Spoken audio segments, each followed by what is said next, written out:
Go ahead. There's your answer. What's your point? I think you still haven't even answered. Yeah, my point is that you guys are setting up global taxation, as Al Gore has said. It has nothing to do with the environment. I am concerned about cross-species genetic engineering. I am concerned about destroying old-growth forest. I am worried about those type of things. But you guys are gobbling up all the world's concern to just simply line your pockets and make kids read your book in schools and do all this. It's a business, just like you said, Rothschild. It's not. Do you think I make any money out of this? It's the same thing. It's the same thing your your money-changing ancestors did. They're in Germany, Red Shield, and I'm calling you out, Red Shield. We know it's a scam. Okay, well, listen, the funny thing is, if you think it's a scam, I think, then what I want to know is, where are you going to live when this planet collapses? Okay, where are you going to be when the next we got storm a break. hits you? I'm challenging you to hold over 3 minutes and to come back, and I'll answer the question about where I'm going to live and what I think about my family. Or are you afraid? Are you going to hang up, Red Shield? You going to stay with us, adventurer? You going to take this adventure challenge with me? We'll see if you're there on the other side. I'm Alex Jones. We got a Red Shield on the line. The Genesis Communications Radio Network proudly presents The Alex Jones Show, because there's a war on for your mind. Well, we've got the son of one of the most powerful Rothschilds in modern times, David Mayer Rothschild. He is a British adventurer and environmentalist whose book is the official book of the Global Ad Campaign for Global Taxation and Regulatory Systems. And he, of course, your school children out there will probably be reading it under the, of course, they don't know how to read. That's all part of the larger plan, but there's lots of pictures for them. David Rothschild, you've got the floor. I've really been running over you. Go ahead.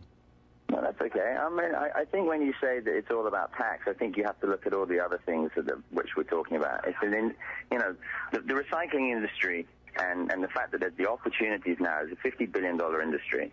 And there's an opportunity there to create jobs. There's an opportunity to be environmentally friendly. There's an opportunity to, have a win-win situation where businesses continue to thrive. The old excuse of saying that to be environmentally friendly means that you have to cut back on opportunity is the kind of thing that your radio station would promote. I mean, the fact of the matter is that we're sitting here now, and I'm sorry if your oil shares that you have in your back pocket are funding this radio station and my phone call, and that you feel that you need to protect that. But the fact is we need to stop padding out your bottom line by incentivizing the fossil fuel subsidiaries and start putting more incentives into renewable energy research, because fossil fuels are going to run out. And I just want to know, if you don't believe in any of this, where are you going to be when it all kicks off? Sure. Have you got a bunker down there in Texas? Sure, actually I do.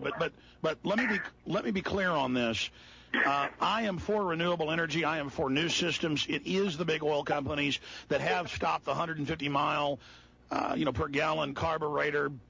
We know that that's going on, and we know that even Greg Palast of the BBC broke the news with the documents that Dutch Royal Shell, who's big. You're not denying that. Are you denying that climate change exists?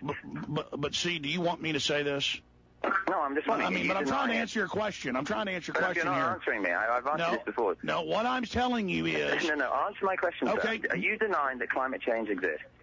The UN's own report says that about 6%... No. I'm asking you. I'm not asking about the UN. You want to keep it very simple because you think my audience is dumbed down. No, I'm not telling your audience is dumbed down. I'm saying... Man-made climate change is not happening. Man-made climate change is not happening. It is not a large contributor to the overall solar cycle.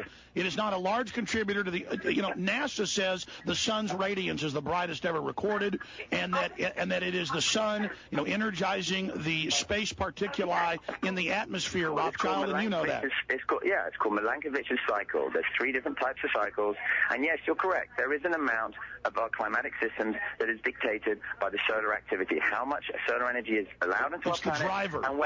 and where the solar energy lands on our planet. But what's happening is, by pumping out greenhouse gases, nitrous oxides, methane, CO2, by our consumption, we are thickening the atmosphere around our planet, which is trapping not only that additional solar energy that you're talking about, but also we're trapping in further greenhouse gases and further heat. Well, let's talk about carbon dioxide. Let me just ask you a question. Carbon dioxide, Al Gore's now been debunked by major scientists, by Channel 4. Let me just finish.